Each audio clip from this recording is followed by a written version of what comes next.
আসসালামু আলাইকুম। কেমন আছেন আপনারা সবাই? আল্লাহর অশেষ রহমতে আমিও ভালো আছি। আজকে আমি তৈরি করে দেখাবো একদম ইউনিক স্টাইলে সুজির পিঠা। আশা করি আমার আজকের রেসিপি আপনাদের ভালো লাগবে। যদি ভালো লাগে প্লিজ ভিডিওটি দেখার আগে একটি লাইক দিয়ে ভিডিওটি দেখা শুরু করবেন। আর যারা নতুন এসেছেন তাদের যদি আমার ভিডিওটি একটু হলেও ভালো লাগে প্লিজ চ্যানেলটি সাবস্ক্রাইব করে পাশেই থাকবেন। তো চলুন, একটি হাঁড়িতে আমি পিঠা তৈরি করার জন্য প্রথমে নিয়ে নিয়েছি 1 কাপ সুজি, দিয়ে দিয়েছি স্বাদ মতো লবণ এবং 2টি এলাচ ফাটিয়ে দিয়ে দিয়েছি। সুজিটা ভালোভাবে সেদ্ধ হওয়ার জন্য এখানে আমি দিয়ে দিয়েছি নর্মাল টেম্পারেচারে থাকা 1.5 কাপ পানি।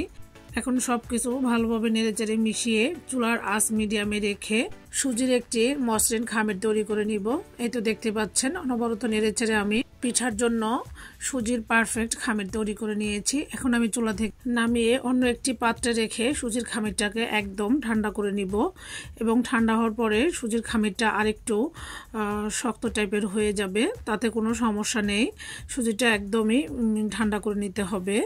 এখানে একটি হাঁড়িতে আমি 5 কাপ লিকুইড ফুল ক্রিম দুধ নিয়েছি। এখন আমি সুগ্রানের জন্য দিয়ে দিচ্ছি 2টি এলাচ মুখটা ফাটিয়ে, দিয়ে দিচ্ছি 1 কাপ চিনি। চিনিটা আপনাদের স্বাদ মতো আপনারা দিয়ে দিবেন, কে কতটা মিষ্টি খেতে পছন্দ করেন।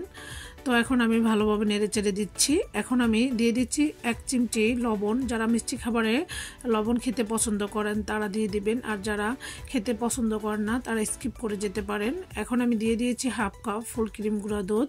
এখন সবকিছু খুব ভালোভাবে নেড়ে চেড়ে মিশিয়ে নিব। গুঁড়া দুধটা দিলে দুধের মিশ্রণটা খুব তাড়াতাড়ি ঘন হয়ে যায়, তবে লং টাইম জাল করে একদম ঘন করে ফেলা যাবে না। আর 2-3টা বলক উঠে আসা পর্যন্ত আমি অনবরত নেড়ে চেড়ে জাল করে নিব। আমি অফ ক্যামেরায় 1 চা চামচ খেজুরের গুড় দিয়ে দিয়েছি সুন্দর একটি কালারের জন্য। আপনারা চাইলে ক্যারামেল করেও দিতে পারেন, আর না চাইলে স্কিপ করে যেতে পারেন। আমি শুধু সুন্দর একটি কালারের জন্যই 1 চা চামচ খেজুরের গুড় দিয়ে দিয়েছি। এই তো এখন আমি সুজিটাকে ধরে দেখছি যে ঠান্ডা হয়েছে কিনা। অবশ্যই এভাবে ধরে মেক শিওর হতে হবে যে সুজিটা একদম ঠান্ডা হয়ে গিয়েছে কিনা। এরপরে এখানে আমি রুম টেম্পারেচারে থাকা 4টি ডিম নিয়েছি। এখন আমি ডিম 4টি সুজির মিশ্রণের মধ্যে ভেঙে দিচ্ছি। দেখতে পেয়েছেন এখানে আমার ডিমের সাইজগুলো একদম ছোট ছিল, তাই আমি 4টা ডিম ব্যবহার করেছি। আপনারা বড় হলে 3টা ডিম দিয়ে দিবেন, তাহলে পারফেক্ট গোলা পরিণত হবে। এখন আমি সুজির মধ্যে এলাচগুলো বেছে ফেলে দিচ্ছি এবং হাত দিয়ে পিঠার ব্যাটারটাকে কষলিয়ে তৈরি করে নিচ্ছি। দেখতে পাচ্ছেন আমার পিঠার ব্যাটারটা একদম রেডি হয়ে গিয়েছে। এখানে পিঠার ব্যাটারটা রেডি করার জন্য পারফেক্টলি ডিমের পরিমাণটা দিতে হবে। বেশি দিলে নরম হয়ে যাবে এবং কম দিলে একটু শক্ত টাইপের হবে। তো আমি যেভাবে করে নিয়েছি দেখে হয়তো বুঝতে পেরেছেন।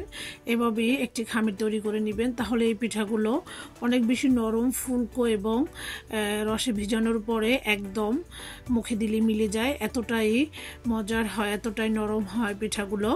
এখন আমি এদিকে পর্যাপ্ত পরিমাণে তেল খুব ভালোভাবে গরম করতে বসিয়ে দিয়েছি। এরপরে আমি দিয়ে দিচ্ছি ছোট ছোট বল আকৃতির শেপে পিঠাগুলো।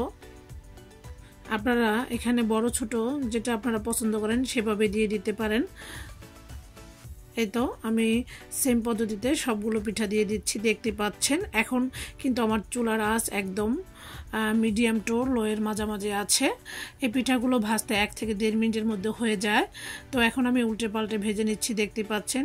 2-3 বার উল্টে পাল্টে মিডিয়াম আঁচে ভেজে নিলেই পিঠাগুলো ভেতর থেকে একদম কুক হয়ে যায়। মাশাআল্লাহ, দেখতে পাচ্ছেন কতটা ফুলে টইটুম্বর হয়েছে। আমি কিন্তু কোনো রকমের বেকিং পাউডার ব্যবহার করিনি। আমার কাছে না যে কোনো পিঠা তৈরি করতে কোনো বেকিং পাউডার, বেকিং সোডা মানে যেটাই আলাদা ব্যবহার করি না কেন, আমার কাছে মনে হচ্ছে এটা একটা আলাদা কেমিক্যাল থাকে কম বেশি।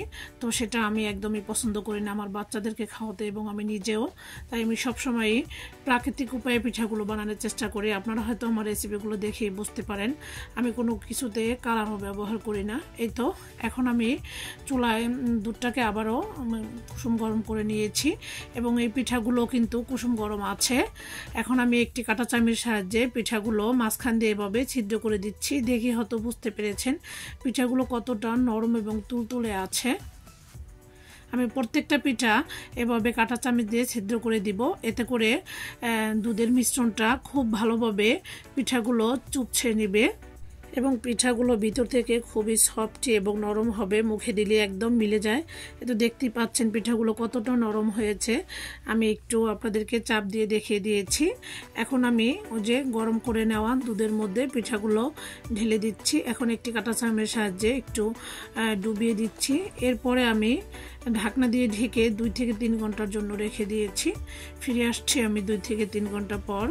মাশাআল্লাহ, কতটা রস টেনে ফুলে পিঠাগুলো টইটুম্বর হয়ে গিয়েছে।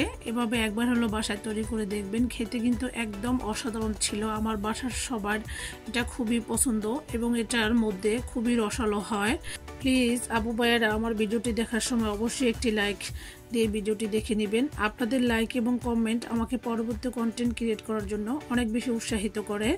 তো যে সমস্ত আপু ভাইয়েরা আমার সুন্দর সুন্দর কমেন্ট করছেন তাদেরকে অসংখ্য ধন্যবাদ। এই তো দেখতে পাচ্ছেন একটি পিঠা আমি কেটে দেখাচ্ছি, ভিতরটা কতটা জুসিনেস হয়েছে এবং কতটা নরম তুলতুলে হয়েছে, না খেলে মিস করবেন।